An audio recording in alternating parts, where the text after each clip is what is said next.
はいどうもしんです。本日もアークサバイバルエボルブドをやっていきます。本日はこちらみんな大好きシャドウメインくんの設定解説となります。シャドウメインくんですね。ご存知の通りかなりボス戦でも有効な最強生物の一種類にもなっているんですけども、能力がですね、かなりいっぱいありまして、実際どういう風に扱っていくかっていうところがなかなか難しい生物の種類でもありますので、そのあたりを含めて徹底的に解説していこうかと思います。流れとしましては、前半ですね、数多くある能力ですね、一つずつご紹介させていただきまして、後半テイムもかなり特殊なものになっておりますので、そちら餌を含めてですね、詳しくご紹介させていただきます。もちろん適用したですね、トラップの方もご紹介させていただきますので、ぜひ最後までご覧いただければと思います。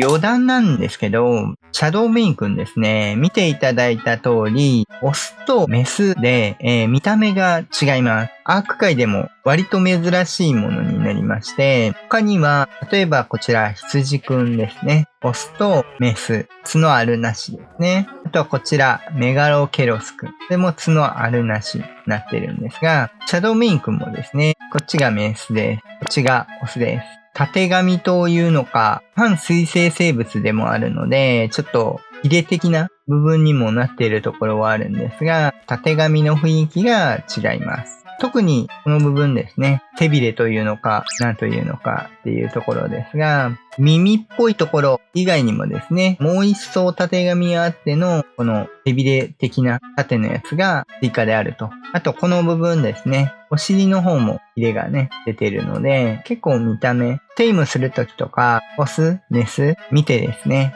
テイムすることも遠目からでもわかるというところがあるので、そこも特徴の一つになっています。普段ですね、アークについてトラップであったり、建築動画、冒険動画、ニュース速報的な情報発信であったり、チュートリアルなどもお送りしておりますので、ちょっとでも面白かったよとか、役に立ったよとかございましたら、ぜひ高評価、チャンネル登録よろしくお願いいたします。あと、Twitter の方でも随時情報共有や配信投稿情報、動画で使った資料の配布、リクエストや相談も受け付けておりますので、Twitter の方でもフォローよろしくお願いいたします。では、本編どうぞ。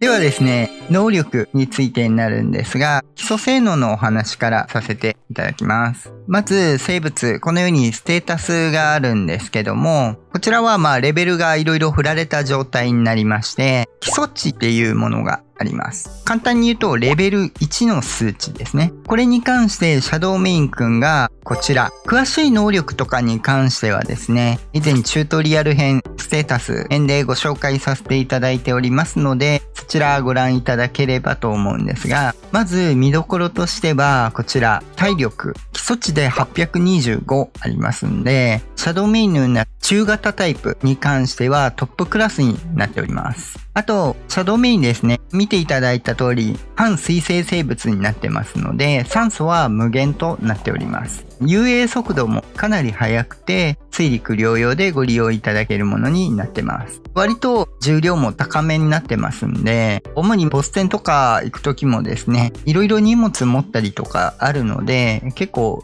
地味に嬉しいところですね。メインの攻撃に関してなんですが、ここは後ほどご案内させていただきますが、基礎攻撃力としては35となっております。これは通常の噛みつき力のものになってまして、他にも引っかき攻撃、チャージ攻撃等ございますので、詳しくは後ほどご案内させていただきます。こっちの数字に関しては、テイムボーナスの計算用になっておりますので、こちらも詳しくはですね、チュートリアルの方でご紹介しておりますので、ご確認いただければと思います。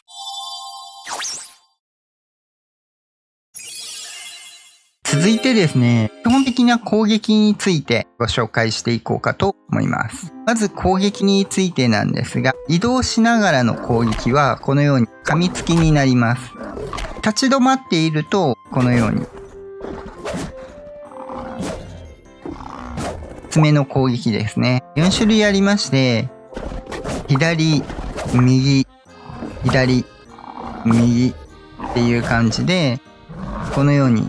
爪の攻撃があります。横攻撃と縦の攻撃とあるんですけども、一応ランダムにはなってます。爪攻撃ですね。方向キーを押すと噛みつきになります。先ほどご案内した通り、攻撃に関して噛みつきが基礎値として35。静止状態でこの縦横引っかき攻撃があるんですけど、これが各攻撃によってダメージ量が違います。だいたい平均して 45.5 ぐらいになるんで、引っかき攻撃の方が 1.5 倍ぐらい高くなるというものになります。ちなみにこの縦の攻撃が一番高い攻撃になってます。こちらですね、噛みつき攻撃ですね。こうやって攻撃すると、噛みつきが今68ですね。静止攻撃すると、このように、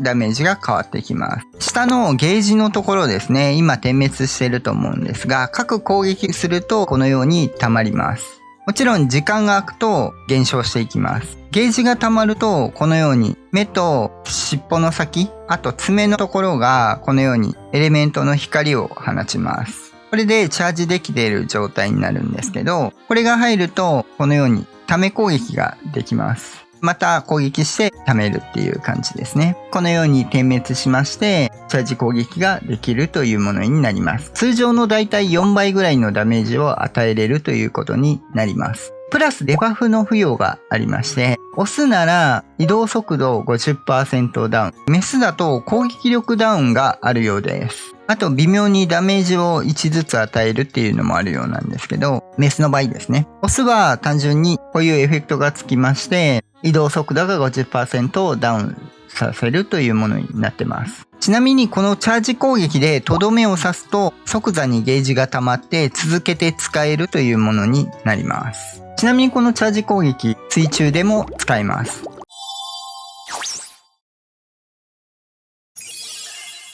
続きまして、固有能力についてご紹介していこうかと思います。こちらはかなり多種ございますので、テンポよくご紹介していきますね。まず、画面下のところ、アイテムスロットの上にですね、各種4つマークが出てるかと思うんですが、それぞれ特殊能力のクールダウンのタイムが出ております。こちらに関して、シャドウメインの場合、オスとメスで能力が異なる部分があります。そちらも順次ご紹介させていただきますね。ではまず共通の能力といたしまして、ジャンプボタン長押しですね。で、このようにレティクルが出まして、下のゲージが青くなったと思うんですけども、これで離していただくとジャンプができます。これに関してはだいたい壁45枚分ぐらいの高さまで飛べることになります。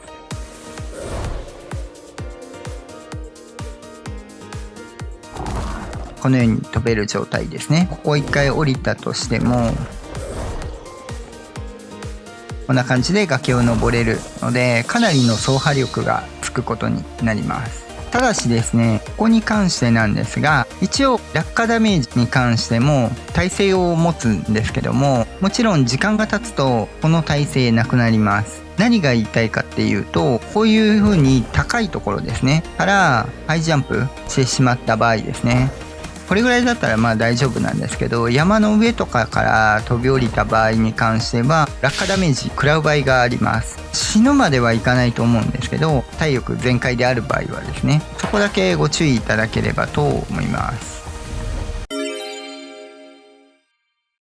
続いてシャドウメイン君の場合なんですが、ナチュラルアーマーという自然のサドルがついている扱いになってます。サドル不要で乗れるタイプになるんですけども、サドルの代わりにこの天然外装っていうのがついていてですね、通常はサドル不要タイプの場合、ワイバーンでもそうですし、ウルフちゃんとかもそうなんですが、サドル分ですね、他のサドルつく恐竜よりも防御力が落ちてしまう面があるんですが、シャドウメイン君の場合はサドル不要なんですけども、このようにサドルの代わりに装甲を持っていて防御力が付与されるというものになってます。ただ初期の頃は125とかですね、カンストサドル分ぐらいの防御力あったんですが、さすがにちょっとアップデートでダウンされまして、今は上限が防御力80になってます。ここはレベルに依存しているので、レベルごとにこの数値が上がっていくというものですね。素材なしに作れる部分と体力も高いので、かなり耐久力が高い生物ということになります。さらにですね、シャドウメイン君の場合なんですが、こちら、眠らせるっていうのがあります。これをしていただくと、このように寝る状態になるんですけども、これ寝ると体力の半分までは高速回復されます。今ダメージ食らってないんであれなんですが、これ結構便利なのが、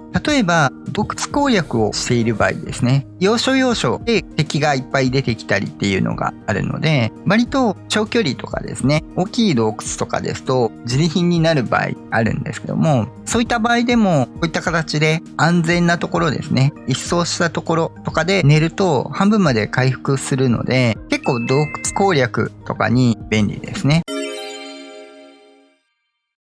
続いて、スタン攻撃があります。このように右クリック、一回押していただくと、このようにターゲットがつきます。この状態でもう一回押すと、このような形でスタンを与えれます。今攻撃したんですけど、スタンが入ってるんですぐ逃げれないと。そこから逃げ出すんですけどね。っていう状態になります。このスタンに関しては、ダメージ50と8秒間スタンを与えます。ワープしてですね、こういう感じになります。もちろん、クールタイムあるんで、連続でスタンするっていうことはないです。次にですね、このスタン、右クリック、長押ししていただくと、このように範囲が出ます。このように、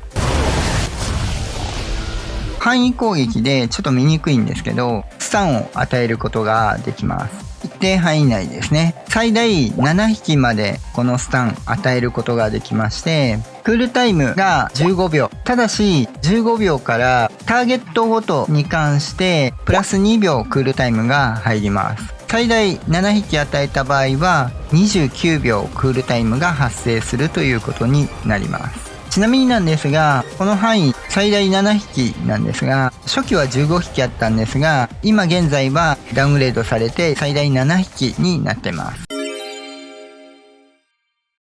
続いての能力なんですが、C キーですね。プレイステーションだと R3 ボタンになると思うんですが、押していただくとこのように伏せた状態で透明になります。スタミナ消費になりますんで、最初スタミナ20消費しまして、そこから毎秒5ずつ消費していくということになります。これに関しては足跡見えてるんですけど、基本的に一切敵に下げられないものになってます。ただし、これに関してですね、誘発的な接触は問題ないんですけども、自分から何か行動した場合ですね、攻撃したりとか、あと、プレイヤーで地図持ったりとかすると、このように透明化が解けるということになります。地図直せばまた透明になるんですけど、この透明化ですね、能力として強いものが、こちらのメスですね。プラスアルファで能力があります。メスだけなんですが、条件があります。それがオスメス揃っている状態、メイトブーストがかかっている状態になります。であれば、メスでですね、X ボタン、プレイステーションだと R3 ボタンの長押しですかね、を押していただくと、このような形で範囲で透明化ができます。これはシャドウメインに限らずサバイバーもそうですし、他の生物も基本的には大きさに左右されずに透明化することができます。これは別に乗ってるからサバイバー透明じゃなくて、降りても透明です。この範囲がだいたい20メートル、ブロックで言うとだいたい 4,5 枚分ぐらいですね。離れすぎると、追従してた。このようにシャドウメイン解けましたね、今。また範囲内に戻ると透明になります。ただし、これに関してはですね、最初のスタート時に範囲内にいない生物が後々範囲内に入っても透明化することはないです。最初にいた生物だけですね。何が便利かって、手渡しテイムをする際に、もちろんメス本体もですね、透明化してるんでたげられないんですけども、オークくんはわかるみたいですね。この状態で降りても認識されないので、手渡しテイムに関して抜群の能力があります。かなり有効ですね。これであればシャドウメインもそうなんですけど、カマキリとかその他の手渡しテイムに関してもかなり有効な能力になってます。このようにですね、エラバードを着ても今ぶつかったんですけど認識されてないっていう状態になりますね。自分から攻撃しない限りはですね、基本的に気づかれないというものになってます。これに関しては卵を取る時もですね、基本的に手あげられないっていう話になるかと思うので、ただ行動がですね、オスメスになるんで、そこがポイントですね。プレイヤー2人でいればいいんですけど、ソロではちょっと卵を取るの辛いと思うので、場所的にですね、比重がついてこなくなっちゃうので、透明化してから自分が動くことはできるんですけど、ただこのように飛んでしまうと透明化解けちゃいますし、離れるとメイトビスト外れて取れないので、これに関して利用できるとすれば、デイノニクスの卵取りであれば利用可能でございます。ワイバーンとマグマサウルスも溶岩に落ちちゃうといけないので、追従でですね、そこはちょっと難しいかと思います。もちろん範囲離れるといけないので、手渡しテイムで使う場合、ちゃんと追従をするっていうのを忘れないようにしてください。あともう一つですね、元々のシャドウメインの方はですね、歩行速度落ちるんですけど、範囲でなったものに関してはスピード落ちないので、範囲にさえ外れなければ、こういう行動しなければですね、透明化が解けないということになります。もちろん攻撃するとこのように解かれてしまいますんで、この場合だと再度透明になるわけではないのでご注意ください。移動だけになりますのでね、攻撃しちゃうともう一回透明化し直さないと仲間はなりませんので、ここだけご注意いただければと思います。透明化は以上ですね。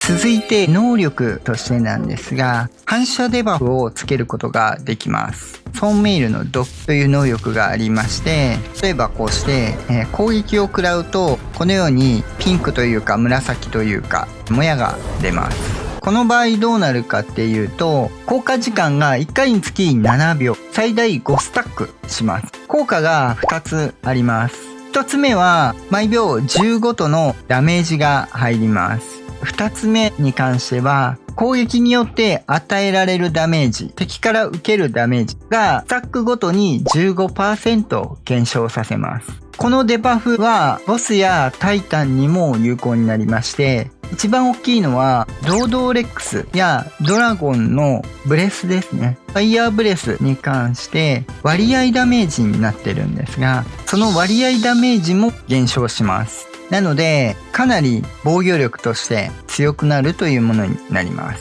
割合ダメージまで減少させると結構でかいですよね。最大で約半分減少させるということになりますんで。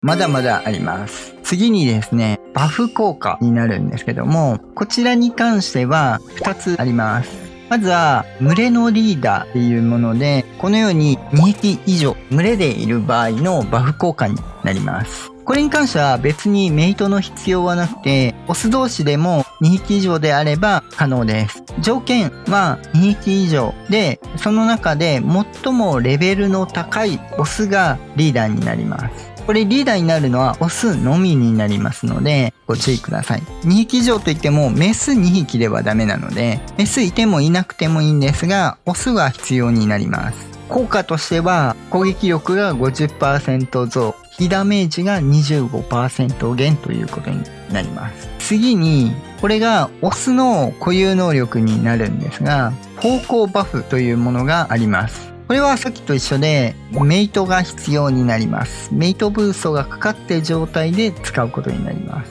これに関して効果としては2種類ありまして、一つが方向ブースト。これはメイトがあればリーダー以外でも使用が可能な能力になります。群れの仲間っていうのがもう一つありまして、これに関してはリーダーの方向のみ効果があるものになります。もちろん群れのリーダーが方向した場合は、この方向ブーストと群れの仲間という能力が両方発動するということになりますね。その効果なんですけども、方向ブースト、味方のサバイバーと生物を30秒間ブーストします。クールタイムがありまして、これが28秒になってます。これは更新していくことが可能です。方向するごとに更新されていきます。30秒。それがこれですね。30秒なんで28秒経つと歩行できるようになって、できるようになるとこのようにまた30秒効果がつくというものになってます。クールタイムが28秒なんで2秒間の間に超えれば使えるのと、これに関しては別にボスでなくていいので、他にオスがいればリーダーでなくても使える分ですね、交互に使うなども可能です。オスが2匹以上いればですね。範囲内の生物のスタミナと気絶値を毎秒50ずつ回復しまして、移動速度が 50% アップします。移動もそうなんですが、気絶値の回復があるので、気絶があるマンティコア戦などはかなり有効になってきますね。続いて群れの仲間バフになるんですが、これに関してはリーダーの発動のみになるんですが、発動していただくと効果時間が45秒あります。これは上書きができなくなります。こういうに出てますね。効果としては攻撃力が 50% 増量、被ダメージが 40% 減、ソーンメールの毒、先ほどの反射バフですね、ダメージ量が2倍になります。2倍になったところで元のダメージ量はそんなに大きいわけではないんですが、少し効果が上がるというものになりますね。バフとしてなんですが、最強レベルの効果を持っておりまして、効果時間中であれば最強の DPS を誇れます。特にリーダーのチャージ攻撃に関してはいろんなバフが重なってですね、ギガノトの倍ぐらい数値的に見ればダメージ量が発生するというものになっています。ちなみに先ほどご案内した通り、シャドウメインですね、半水生生物になってますんで、このように水に、足が浸かっただけでもいいんですけど、触れた段階で右上に水分補給済みって出てると思うんですが、見ていただいた通りですね、巨竜の速度、体力回復、与えるダメージが上昇となってます。接触すると30秒間攻撃力が 15% 上昇しまして、移動速度と体力の回復が上昇します。水上で歩行バフ使うと、かなりの移動速度になります。普通に走るだけでですね。もちろんジャンプした方が速いんですけど、体力回復とか気絶回復とかいろいろつくので、かなり強力なバフがつくことになります。ここまでがシャドウメインの有用な能力なんですが、かなりいっぱいご案内したんで、忘れてる部分も多いと思うんですが、一覧にまとめてみたので、こちら。